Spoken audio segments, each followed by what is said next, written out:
तो आदाब, नमस्कार, गुड इवनिंग, सत श्री अकाल। एक बार फिर आप तमाम लोगों का स्वागत है क्राइम तक की कहानी के इस एपिसोड में। आज एक खास जगह से ये कहानी मैं आपको सुना रहा हूँ। दरअसल मुझे दिल्ली से लखनऊ जाना था, तो बाई रोड जाना सबसे अच्छा लगता है, इसलिए कि कुछ साल पहले एक आगरा लखनऊ एक्सप्रेसवे तैयार हुआ था, आप सबने सुना होगा। और इस वक्त मैं लखनऊ से करीब 65 किलोमीटर दूर, और जिस जगह बैठा हूँ इस जगह की खास अहमियत है। तो मैं असली कहानी सुनाऊं उससे पहले इस जगह के बारे में आपको बता दूं। ये आगरा और लखनऊ एक्सप्रेसवे पे एक एयर स्ट्रिप है। कैमरामैन विनोद शिकारपुरी से मैं कहूंगा ये आपको दिखाता हूं। ये जगह दरअसल है तो ये हाईवे सड़क, लेकिन इसको एक एयर स्ट्रिप के तौर पे भी तैयार किया गया है ताकि कभी कोई इमरजेंसी पड़े तो हमारी जो एयरफोर्स है, वायुसेना है, उसके जितने भी जेट फाइटर प्लेन हैं, जो भी लड़ाकू विमान है, वो यहाँ पे लैंड कर सकें इमरजेंसी के हालात में। आप देख रहे होंगे ये सड़क के बीच में ये जो डिवाइडर है ये टेम्पररी है। इसको जब भी कोई इस तरह की इमरजेंसी लैंडिंग की जरूरत हो तो इनको आप हटा दें। तो ये दूसरी तरफ भी सड़क इतनी ही चौड़ी है जितनी इस तरफ आप देख रहे हैं। ये स्ट्रिप है, व्हाइट आप पट्टी भी देख रहे हैं।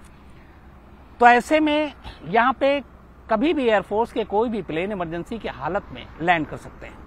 और बहुत सारे प्लेन ने बाकायदा यहाँ पर इस तरह की जो लैंडिंग है वो भी की। और करीब 3.3 किलोमीटर लंबा रनवे है ये। मतलब आगरा से अगर लखनऊ एक्सप्रेसवे की हम बात करें तो 300 किलोमीटर है, लेकिन ये 3.3 किलोमीटर उसी 300 किलोमीटर में से इसको एक एयर स्ट्रिप बनाया गया है ताकि यहाँ पे जो प्लेन है वो लैंड कर सकें। तो जब भी यहाँ से गुजरता हूँ ये कायदे से एक उन्नाव है जगह, तो उन्नाव में ये पड़ता है 3.3 किलोमीटर का ये स्ट्रिप। हालांकि मुझे कभी मौका नहीं मिला यहाँ पे किसी प्लेन को लैंड करते हुए या फिर यहाँ से उड़ान भरते हुए देखने का। कभी मौका मिला तो जरूर देखूंगा और उसकी भी आंखों देखा हाल आपको बताऊंगा। लेकिन आज जब गुजर रहा था तो मुझे लगा लखनऊ जाकर स्टोरी सुना उससे बेहतर यही है। मौसम भी थोड़ा सा इस वक्त ठीक है, आसमान में बादल है, बारिश भी हो सकती है। तो मुझे लगा कि क्यों ना कहानी की शुरुआत यहीं से करते हैं और यहीं से आज आपको कहानी सुनाता हूँ। क्योंकि बड़े कम ऐसी तस्वीरें मिलती हैं जब आप सड़क से गुजर रहे हैं और अचानक चलते चलते आपको पता चले कि अरे ये तो हवाई पट्टी है, यहाँ पे तो प्लेन भी उतर सकता है। तो मुझे लगा अपनी क्राइम तक फैमिली के बहुत सारे लोग जो देश और देश के बाहर हैं, बहुत सारे लोगों को शायद इधर मौका नहीं मिला आने को, तो उनको दिखाऊं कि ये एक एयर स्ट्रिप है और उसी के किनारे बैठकर आज की कहानी। थोड़ा सा जगह और बदलना भी चाहिए, थोड़ा अच्छा लगता है, चेंज होते रहना चाहिए। तो ये तो थी एयर स्ट्रिप के बारे में जो जानकारी आपको देनी थी। अब आते हैं आज की कहानी के ऊपर। ये कहानी पिछले हफ्ते की है, दिल्ली की है, बल्कि इसी हफ्ते की है। आज चूंकि फ्राइडे है, ये ट्यूसडे की बात है, लास्ट ट्यूसडे, 3 दिन पहले की। एयरफोर्स में कायदे से देखिए, आज मैं यहाँ पे जहाँ बैठा हूँ एयरफोर्स स्ट्रिप की बात कर रहा हूँ क्योंकि एयरफोर्स के ही तमाम जेट यहाँ पे लैंड कर सकते हैं, उसके लिए तैयार किया गया है। और ये कहानी भी एक एयरफोर्स के अकाउंटेंट से जुड़ी हुई है। एक एयरफोर्स में अकाउंटेंट है श्री कृष्ण स्वरूप। हर दिन की तरह वो दफ्तर जाते हैं, शाम को दफ्तर से जब घर लौटते हैं, घर में उनकी बीवी और एक बेटा 27 साल का, यही दोनों रहते थे, और साथ में श्री कृष्ण स्वरूप जी। लास्ट ट्यूसडे को जब वो घर पहुंचते हैं शाम करीब 7 बजे के आसपास, तो पहली चीज जो उन्हें चौंकाती है वो ये कि घर का दरवाजा खुला हुआ था। आमतौर पर वो बेल बजाते हैं, दरवाजा खुलता तब अंदर जाते हैं। तो उन्हें थोड़ा सा अजीब लगा। साउथ दिल्ली में उनका घर था, इंटरनेशनल एयरपोर्ट के पास, पालम विहार में। इसके बाद जब वो घर के अंदर दाखिल होते हैं, जैसे ही बेडरूम की तरफ बढ़ते हैं और बेडरूम में जो पहला मंजर देखते हैं, उनकी चीखें निकल जाती हैं। सामने उनकी करीब 55 साल की पत्नी बबीता की लाश पड़ी थी, खून से लथपथ। वो बदहवास अभी कुछ सोच ही रहे थे और अपने बेटे को आवाज देते हैं। तब तक वो बाहर निकलते हैं और दूसरी तरफ दूसरे कमरे में 27 साल के उनके जवान बेटे की लाश पड़ी थी, ठीक उसी हालत में, खून से लथपथ। श्री कृष्ण स्वरूप बदहवास चीखने लगते हैं। चीख सुनकर पड़ोसियों तक आवाज आती है और पड़ोसी सब भाग कर आते हैं। जब पड़ोसी घर में दाखिल होते हैं तो देखते हैं कि घर के अंदर 2-2 लाशें पड़ी हैं। एयरफोर्स में काम करने वाले अकाउंटेंट श्री कृष्ण स्वरूप की बीवी और बेटे दोनों का कत्ल हो चुका था। घर के सारे सामान बिखरे पड़े थे। किसी पड़ोसी ने फोन किया पुलिस को। पुलिस की टीम फौरन वहां पहुंचती है। मामला एयरफोर्स के एक कर्मचारी से जुड़ा हुआ था। पुलिस की टीम तफ्तीश शुरू करती है। सबसे पहले दोनों लाशों को उठाकर पोस्टमार्टम के लिए भेजा जाता है, जांच शुरू की जाती है। घर के सारे जो सामान बिखरे थे, उससे पहली नजर में यही लग रहा था कि घर में लूटपाट हुई है, क्योंकि अलमारियां, बेड के अंदर का जो बॉक्स था वो सारी चीजें खुली हुई थी, सामान बिखरे पड़े थे, कपड़े इधर उधर थे, बैग खुला हुआ था। तो पुलिस को भी यही लगता है कि मामला लूटपाट का है। खैर, इसके बाद तमाम पड़ोसियों को खबर दी जाती है। तमाम पड़ोसी आते हैं, रिश्तेदारों को खबर मिलती है, रिश्तेदार आते हैं। पुलिस की तफ्तीश जारी रहती है। अगले दिन मां और बेटे दोनों का अंतिम संस्कार कर दिया जाता है। अब पुलिस की जांच जारी थी। इस दौरान में एक अजीब सी चीज ये थी कि श्री कृष्ण स्वरूप जी के घर और घर के बाहर बाकायदा सीसीटीवी कैमरे लगे हुए थे, लेकिन उसका जो डीवीआर था वो गायब था। मतलब जो भी घर में आया था उसे मालूम था यहां कैमरे हैं और कैमरे की कहां रिकॉर्डिंग हो रही है, और वो रिकॉर्डिंग वाला बॉक्स ही चुरा कर ले गया। तो पहली चीज, आमतौर पे चोर ऐसा करते नहीं है, या लुटेरे इस तरह की इतनी गहराई में नहीं जाते हैं। तो पुलिस को थोड़ा खटका हुआ कि ये मामला क्या है। अब पुलिस पूछताछ करती है, एयरफोर्स से जुड़े हुए हैं, शायद उनकी कोई दुश्मनी किसी से कोई, लेकिन श्री कृष्ण स्वरूप तमाम चीजें याद करने के बावजूद ऐसा कोई नाम नहीं बताते जिनके ऊपर शक हो और जिनसे लगता हो कि उनकी दुश्मनी और जिसने ये काम किया है। अब ये एक ब्लाइंड मर्डर केस, कोई सुराग नहीं, सीसीटीवी फुटेज नहीं। पुलिस की तफ्तीश जारी रहती है। इस दौरान में तमाम जो रिश्तेदार हैं वो भी आते हैं घर में। पुलिस भी लगातार आ रही है, पूछताछ कर रही है, रिश्तेदारों से भी पूछताछ हो रही है। पुलिस बाकायदा श्री कृष्ण स्वरूप, उनकी पत्नी के उनके साथ रिश्ते, उनके बेटे के साथ रिश्ते, सारी चीजें पता करती है। फिर ये पता चलता है कि श्री कृष्ण स्वरूप का जो बेटा था 27 साल का, वो एक कंप्यूटर फर्म में काम करता था। लेकिन 2020 में जब लॉकडाउन हुआ, कोरोना की वजह से बहुत सारे लोगों की नौकरी गई, तो उनके बेटे की भी नौकरी चली गई, वो बेरोजगार हो गया और आजकल बेरोजगार था और घर पे ही रहता था अपनी मां के साथ। उसके अलावा उसका और किसी से कोई ऐसा रिलेशन, किसी से दुश्मनी, कोई ऐसी चीज थी नहीं। पुलिस सारी तफ्तीश कर ली। फिर यह भी पता चला कि घर में बहुत सारे ऐसी कोई कीमती चीज नहीं थी जो गायब हो सके। श्री कृष्ण स्वरूप जी ने बताया कि जो भी थे पैसे वैसे वो बैंक में होते थे, कोई सोना, जेवर, गहने, ऐसी भी कोई बात नहीं थी। अब पुलिस को कुछ समझ में नहीं आ रहा कि मामला है क्या। पुलिस की टीम इसके बाद नए सिरे से जांच करने का सोचती है। घर के आसपास और घर के तो सीसीटीवी फुटेज थे नहीं। अब पुलिस पड़ोसियों और मोहल्ले में ये पता करती है कि कहां कहां पे श्री कृष्ण स्वरूप के घर के अंदर तक जाने की जो रास्ते हैं, उनमें कोई ऐसा किसी के घर में अपना सीसीटीवी कैमरा लगा है, नहीं लगा है। ढूंढती है कहीं से कोई फुटेज मिल जाए। कई दिन निकल जाते हैं, 1-2 दिन, बहुत सारे फुटेज मिलते हैं, लेकिन कोई ऐसी जानकारी नहीं मिलती।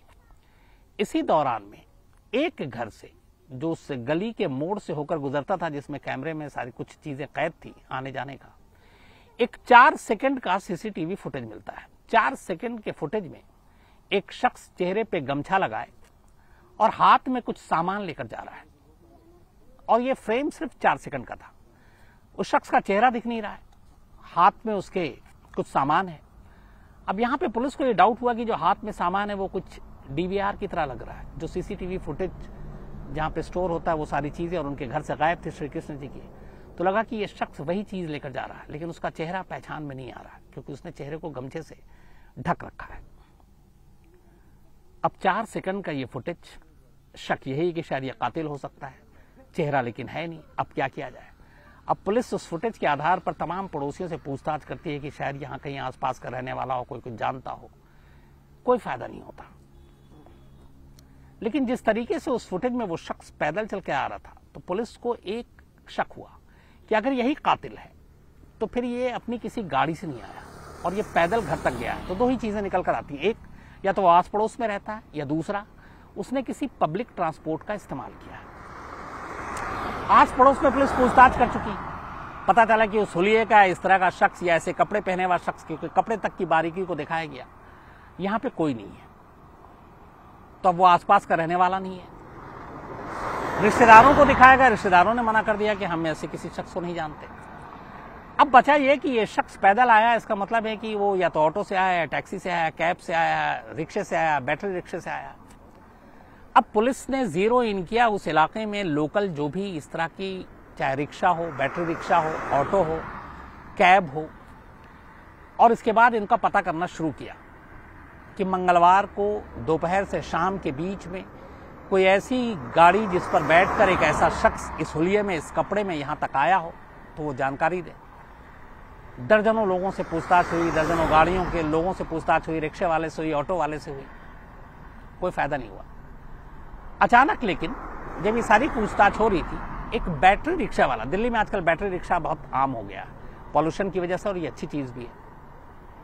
एक बैटरी रिक्शा वाला अचानक सामने आता और पुलिस को बताता है कि इस हुलिये में गमछे से चेहरा छुपाए एक शख्स उसके रिक्शे पे बैठा था।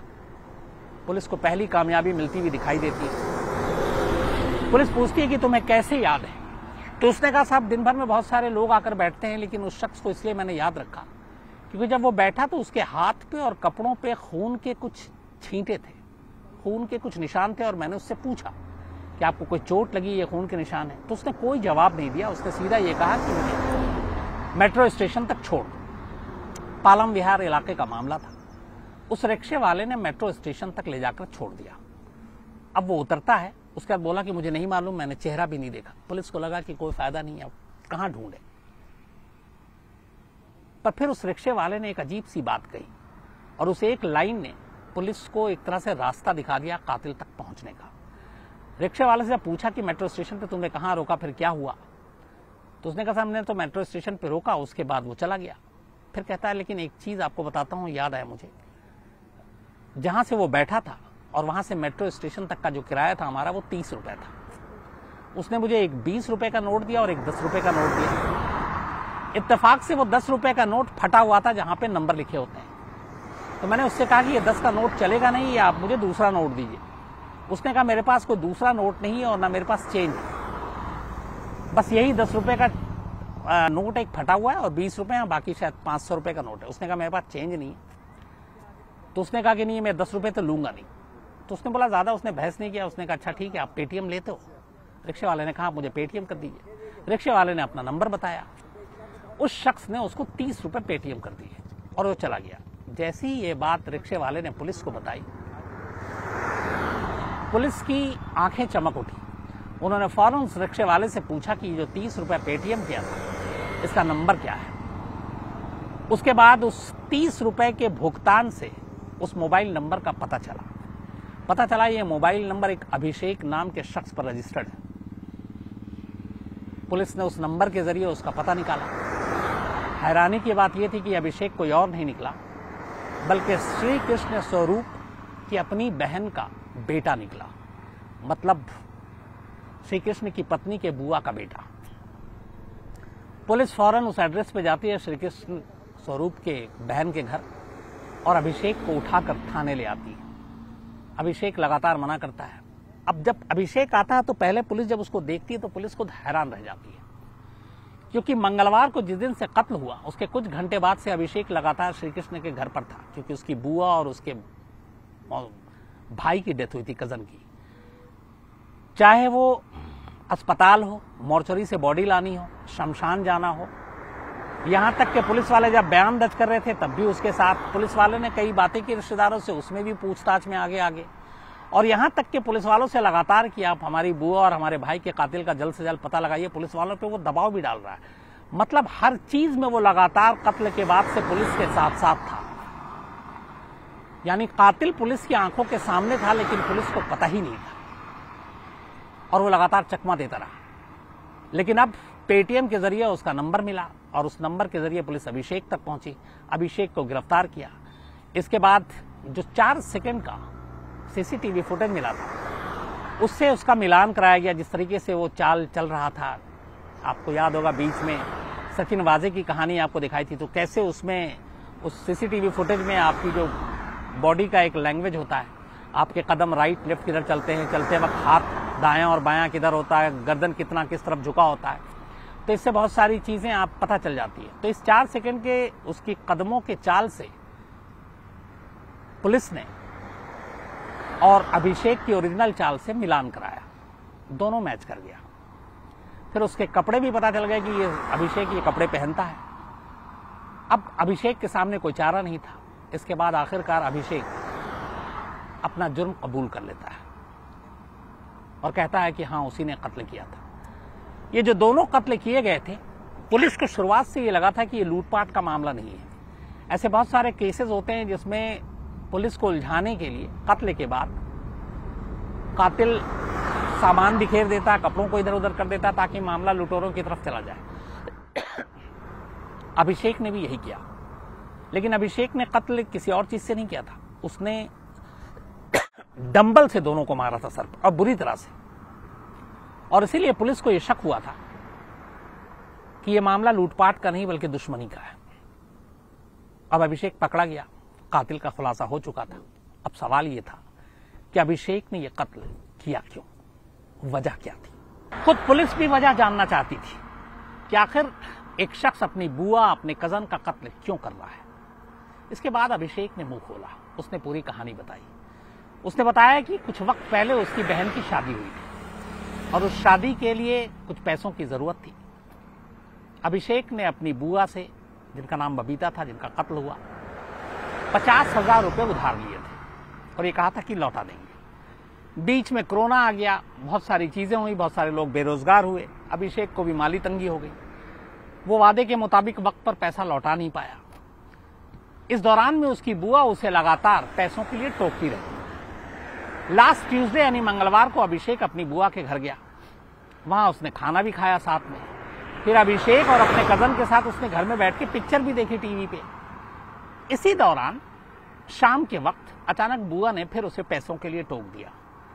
अभिषेक को बड़ा बुरा लगा। उसे लगा उसकी बुआ उसे जलील कर रही है, सब कुछ जानते हुए भी कि उसके पास अभी पैसे नहीं है, वो लौटा देगा लेकिन दे नहीं पा रहा है। तो उसे बड़ा गुस्सा आया कि बार बार पैसे के लिए ताना मारनी। और इस गुस्से में वो उठा और उसने घर में रखे हुए डंबल को उठाया और ले जाकर अपनी बुआ के सर पे बेतहाशा मारना शुरू कर दिया। खून से लथपथ बुआ गिर पड़ी, लगभग जान ही चली गई। अब उसे लगा कि घर में ये सब कुछ हुआ है, मैं पकड़ा जाऊंगा। और घर में दूसरा एक विटनेस था, वो उसका कजन, बबीता का बेटा। अब वो उसी डंबल को उठाकर दूसरे कमरे में जाता है और अपने कजन पर बेतहाशा उसी से वार करता है। थोड़ी देर में उसकी भी मौत हो जाती है। इसके बाद वो सारे सामान को घर के बिखराता है ताकि ये लगे कि मामला लूटपाट का है। और फिर वहां से मुंह पे गमछा डालकर घर से बाहर निकलता है। बाहर जाने के बाद एक बैटरी रिक्शा पकड़ता है, मेट्रो स्टेशन पहुंचता है और मेट्रो स्टेशन से फिर अपने घर पहुंचता है और घर पर जाकर आराम से ऐसा बैठ जाता है कि जैसे कुछ हुआ नहीं। इत्तेफाक से इस दौरान में श्री कृष्ण जी अपने घर पहुंचते हैं ऑफिस के बाद और बीवी और बेटे की लाश देखते हैं। थोड़ी देर के बाद तमाम रिश्तेदारों को इसकी खबर मिलती है। अभिषेक के घर वाले को भी इसकी खबर मिलती है, क्योंकि अभिषेक की मां बहन थी बबीता के पति की। तो जैसे ही वो खबर मिलती है, वो भी एकदम ऐसा लगता है कि वो सदमे में चला गया, उसे यकीन नहीं हो रहा है। और अपने घर वालों के साथ वो भी सोग मनाता हुआ एक तरह से घर पहुंचता है, उसी घर में जहां कुछ देर पहले उसने 2 कत्ल किए थे। और वहां जाकर ऐसा बनता है कि जैसे मतलब वो हैरान है। फिर बाद में पुलिस आती है, वो पुलिस के साथ भी लगातार रहता है, वो अंतिम संस्कार में भी जाता है, हॉस्पिटल में भी जाता है, सब कुछ हर वक्त साथ रहता है और पुलिस को पता नहीं चलता है। लेकिन आखिरकार सिर्फ एक गलती, और गलती ये कि शायद अगर वो उस बैटरी रिक्शे वाले को 30 रुपए सही से ही दे देता, वो 10 का नोट फटा ना होता, तो अभिषेक तक पुलिस को पहुंचना इतना आसान नहीं था। नंबर 2, उस 10 रुपए के फटे हुए नोट की वजह से उसे पेटीएम करना पड़ा और उसके दिमाग में ये बात आई ही नहीं कि पेटीएम के जरिए मोबाइल नंबर पता किया जा सकता है। उसके दिमाग में ये बात भी नहीं आई कि पुलिस इस रिक्शे वाले तक पहुंच सकती है। उसके दिमाग में ये बात भी नहीं आई कि रिक्शा वाला भी एक गवाह हो सकता है। और इन्हीं चीजों ने अभिषेक को फंसा दिया और आखिरकार इस दोहरे कत्ल का राज खुला। अभिषेक को पुलिस ने गिरफ्तार कर लिया और इस वक्त वो पुलिस की कस्टडी में है। 50,000 रुपए के लिए अपने ही रिश्तेदार को से उसने उधार लिया था, अपनी ही बुआ और बुआ के बेटे का कत्ल। शायद अब जिंदगी भर उसके पास पछताने के अलावा और कोई रास्ता नहीं। तो ये थी कहानी, लेकिन इस आखिर में खत्म करूं उससे पहले एक बार फिर आपको बताऊं, यह आइडिया विनोद शिकारपुरी का था। वरना यह था कि हमें लखनऊ पहुंचना, और अब से मुझे लगता है कि करीब 45 मिनट के बाद मैं लखनऊ पहुंच जाऊंगा। शाम का वक्त है और ये था कि कहीं और से कहानी सुनाऊं, तो ये जगह अच्छी है और लगातार ट्रैवल कर रहे थे तो कहीं पे बीच में उतरे भी नहीं, तो थोड़ा सा ये हो गया कि गाड़ी से भी उतर लेते हैं और इसी बहाने कहानी भी आज एक नए लोकेशन से। तो आपको एक बार फिर बताता हूँ, ये उन्नाव का ये एयर स्ट्रिप, शिकारपुरी से कहेंगे। आपको थोड़ा आसमान भी दिखाएं क्योंकि बारिश भी हो सकती है और इसी आसमान से सारे एयरफोर्स के जो जेट हैं इस सड़क पे उतरती हैं। तो ये एक मतलब देखने लायक चीज है कि किसी हाईवे पे किसी सड़क से आप गुजर रहे हो और अचानक आपको पता चले कि अरे ये हाईवे तो एयर स्ट्रिप है, ये तो हवाई पट्टी भी है, यहाँ तो प्लेन भी उतर सकता है। तो थोड़ा देखने में भी अच्छा लगता है और इत्तेफाक की बात है कि गर्मी तो बहुत थी लेकिन अब इस वक्त मौसम अच्छा हो रहा है। तो मुझे उम्मीद है कि इस कहानी के साथ साथ ये जगह भी आप लोगों ने जो देखी आपको पसंद आई होगी। तो आज कहानी में इतना ही। अब आपसे मुलाकात होगी कल रात 9 बजे किसी नई कहानी के साथ। तब तक अपना ख्याल रखिएगा। Thank you very much.